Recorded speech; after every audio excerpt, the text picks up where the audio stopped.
আসসালামু আলাইকুম। RAC engineers ফ্যামিলিতে আপনাদের স্বাগতম। আজকে আপনাদের কাছে একটা দুঃখজনক বিষয় নিয়ে এসেছি। তা আমরা যখন পলিটেকনিক ইনস্টিটিউটে পড়তাম, তো ওই সময় সবাই অন্যান্য ডিপার্টমেন্টে, যারা computer department, civil department, electronics department বা আদার্স যে ডিপার্টমেন্টগুলো, তারা বলতো রেফ্রিজারেশন অ্যান্ড এয়ার কন্ডিশন ডিপার্টমেন্টে মূল্য নেই। এবং কি অন্যান্য ডিপার্টমেন্টের টিচাররা আসলে এই কথাটা বললো। আসলে কেন মূল্য নেই? আসলে আমার এই জিনিসটা আমি আগে মানতাম না, আজকে প্রমাণ হয়ে গেল। কীভাবে? তো আপনার আগে বিষয়টা পুরোটা শুনবেন, তারপরে যদি কোনো আপনাদের মতামত থাকে অবশ্যই কমেন্ট করতে জানাবেন। এই জন্য প্রথমে আমি বলতেছি, আজকে কোনো একটা কারণে একটা প্রোগ্রামে তো বিশেষ কিছু রেফ্রিজারেশন অ্যান্ড এয়ার কন্ডিশনিং স্টুডেন্টদের ইন্টারভিউ নেওয়ার একটু সুযোগ হয়েছিল। সেখানে থেকে 15 থেকে 20 জন রেফ্রিজারেশন অ্যান্ড এয়ার কন্ডিশন থেকে ডিপ্লোমা করা স্টুডেন্ট, যাদের প্রত্যেকের 3 পয়েন্টের উপরে এবং কি ম্যাক্সিমামগুলো হচ্ছে জিপিএ 5 পাওয়া, এসএসসিতে জিপিএ 5 পাওয়া। তার মানে আপনি বুঝেই নেন আসলে ওরা অনেক ভালো স্টুডেন্ট এবং কি সায়েন্সের স্টুডেন্ট। তারা সব সময় ভাবতো যে আমরা রেফ্রিজারেশন অ্যান্ড এয়ার কন্ডিশনিংয়ে পড়াশোনা করেছি, আমাদের সাবজেক্ট হচ্ছে এয়ার কন্ডিশনিং, শুধুমাত্র উইন্ডোটাই বেশি, স্প্লিটটাই বেশি, রেফ্রিজারেটর, বিভিন্ন ধরনের ফ্রিজার, এইসব নিয়েই কাজ করতে হবে। আসলে বিষয়টা হচ্ছে কি, অন্য অন্য ডিপার্টমেন্টের মানুষরা যেমন আপনাদের ছোটো করে দেখে, তার চেয়েও বেশি আপনার মন মানসিকতাটা ছোটো। এই জন্য আজকে যদি আপনার মন মানসিকতাটা অনেক বড় থাকতো, যেমন এই ডিপার্টমেন্টে অনেকেই আছে, যেমন আমি নিজে কোনোদিনও এত ডিপার্টমেন্টকে এত ছোটো করে দেখি নাই। কারণ আমার কাছে মনে হয়েছে কি, ডিপার্টমেন্টটা অনেক বড়, আমি কিভাবে এতগুলো কাজ শিখবো, কিভাবে এতগুলো কাজ আমি করব। তো অনেকের কাছে আবার মনে হচ্ছে কি, এটা ছোট্ট একটা জিনিস, একটা ফ্রিজের কাজ, এসির কাজ। অথচ এসি ফ্রিজের কাজ আমি 3rd সেমিস্টারে শিখেছি। 8টা সেমিস্টারে একটা ডিপ্লোমা ইঞ্জিনিয়ারিং আমি 3rd সেমিস্টারে শিখেছি। তারপরেও আমার কাছে মনে হয়েছে যে এই ডিপার্টমেন্টের কাজ আমি কীভাবে শিখবো। এমনকি এখনও শিখতেছি, দীর্ঘ 10 বছর ধরে এই লাইনে আমি পেশাগতভাবে নিয়োজিত এবং কি সুনামধন্য একটা কোম্পানিতে আমি জব করতেছি। তারপরেও দিন দিন মনে হয় যে আমাদের শেখার অনেক কিছু আছে। যেমন আজকে কেন আমি বলতেছি এই কথাটা, যে আসলে ডিপার্টমেন্টে কেন ছোটো করে দেখে। যেমন কিছু কিছু ছোটো ভাইকে আমি প্রশ্ন করেছিলাম যে কেসেট টাইপের ড্রেন পাইপ সর্বোচ্চ কত ফিট উপর দিয়ে নিয়ে যায়। যেমন আমরা ডাক্টের টাইপের এফসিউতে যে ড্রেন লাইনগুলা বা ওয়াল টাইপ বা আদার্স যে সিলিং টাইপ মেশিনগুলোতে আমরা ড্রেন লাইনটা মেশিনের চেয়ে একটু নিচে রাখি, কিন্তু কেসেট টাইপ মেশিনের কি উপর দিক করা যায়? এটা আসলে তারা জানে না। এটা কি দুঃখজনক বিষয় না? তাহলে কেন ছোট করে দেখবেন? আপনার জন্যই তো আর ডিপার্টমেন্টে এই অবস্থা। আচ্ছা, আসলে মনে করেন আপনি যদি দীর্ঘদিন 4 বছর একটা স্টাডি করার পরে যদি আপনি এইটুকু বুঝতে না পারেন যে একটা কেসের টাইপের ড্রেন লাইন নিচ দিয়ে নিয়ে যাওয়া যায় না, কারণ নিচ দিয়ে নিয়ে গেলে তো পানিটা পরে দেবে নিচের দিক। এই জন্য একটা পাম্পের মাধ্যমে উপর দিয়ে ডিসচার্জ করা হয়। তাহলে এমনিতেই তো বোঝা যায় চিন্তা করলে। তার মানে কি না বলেই কি কথা বলে মানুষ? তো আবার যারা আসলে যদি আমার কোনো ভিডিও যদি কেউ দেখে থাকেন, যে যাদেরকে আমি আজকে প্রশ্নটা করেছিলাম, তার মন খারাপের কিছু নেই। আমি আশা করছি এখন থেকে মাঝে মাঝে আপনাদের সাথে এই বিষয়গুলো নিয়ে আলোচনা করব, কারণ এই জিনিসগুলো প্রত্যেকটা মানুষের জানা দরকার। আমি আসলে আপনাদেরকে ছোট করার জন্য ভিডিওটা করতেছি না, আমি আপনাদেরকে শেখানোর জন্য করতেছি। আমি সবসময় বলে আসতেছি যে RAC ইঞ্জিনিয়ার্স ফ্যামিলি ইউটিউব চ্যানেলটি হচ্ছে একটা নলেজ শেয়ারিং চ্যানেল। আপনাদের কাছ থেকে যদি শিখি আমি, ওই জিনিসটাও আমি এখানে শেয়ার করব। যদি আমি আপনাদেরকে কোনো কিছু শেখাতে পারি, সেই জিনিসটাও শেয়ার করব।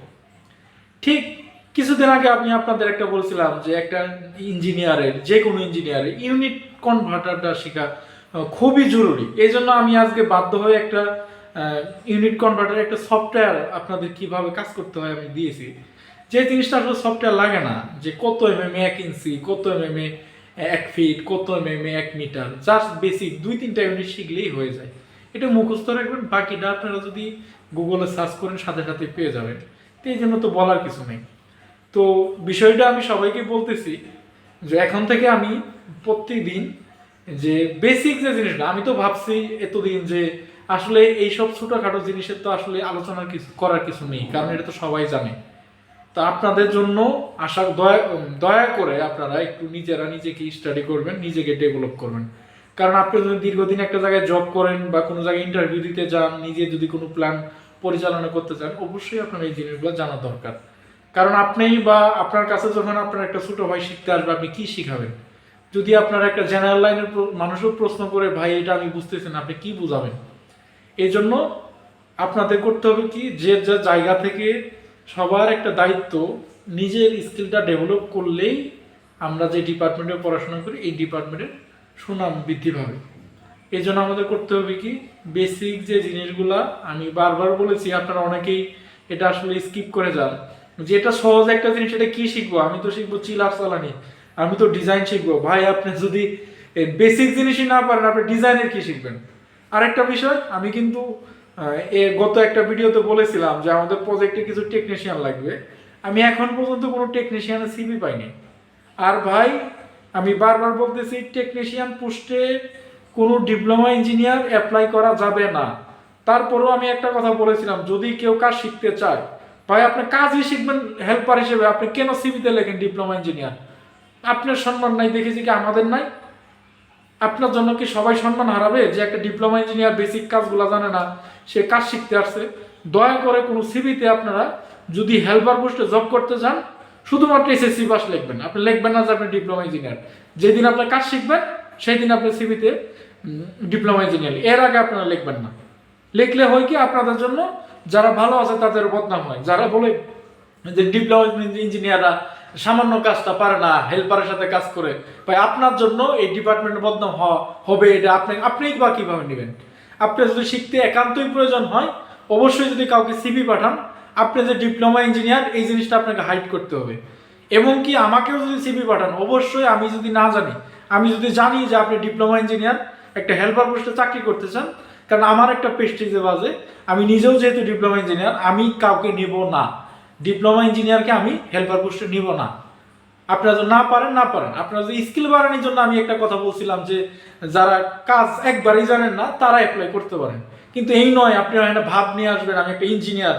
আপনি যদি এত বড় ইঞ্জিনিয়ার সিভিতে লিখছেন, তাহলে আপনি হেল্পার পোস্টে চাকরি করবেন কেন? ভাই মন খারাপ করেন না, এটা মন খারাপের কিছু না। এটা আসলে বিষয়টা আপনাদেরকে সিরিয়াসলি নিতে হবে, এমনকি মনের ভিতরে একটা জিদ করতে হবে। আপনার এই লেভেলে জিদ করা যাবে না যে অমুক ভাই আমার সাথে এরকম বলছে, চড়া কথা বলছে, তার সাথে জিদ করা যাবে না। জিদ করতে হবে, ভাই আমি কাজ শিখবো এবং কি সবাইকে দেখিয়ে দিব, এই জন্য আমার যা ইচ্ছা তা করতে হবে। তা আশা করি সবাই বুঝতে পারছেন। তো যদি আপনার ভিডিওতে এই কথাগুলো শুনে যদি কারো মন খারাপ হয়ে থাকে, অবশ্যই আমি ক্ষমা চাচ্ছি। তো আমি আসলে সবার ভালোর জন্যই বলতেছি, কারণ আমি চাই সবাই নিজে হাতে কলমে কাজ শিখে নিজে সুন্দরভাবে একটা প্রজেক্ট চালাবে, মাথা উঁচু করে থাকবে। আশা করি সবাই বুঝতে পারছেন। যারা আমার চ্যানেলটি এখনো সাবস্ক্রাইব করেন নাই, আর কারো যদি খারাপ লেগে থাকে একান্তই কমেন্টে বলে যাবেন, আমি তাদেরকে আসলে তাদের প্রশ্নে আমি অ্যান্সার দেবো, মনের ভিতরে চিটটা রাখবেন না। আর যদি কারো মতামত থাকে কোনো বিষয়ে, অবশ্যই কমেন্ট করে জানাবেন। আসসালামু আলাইকুম।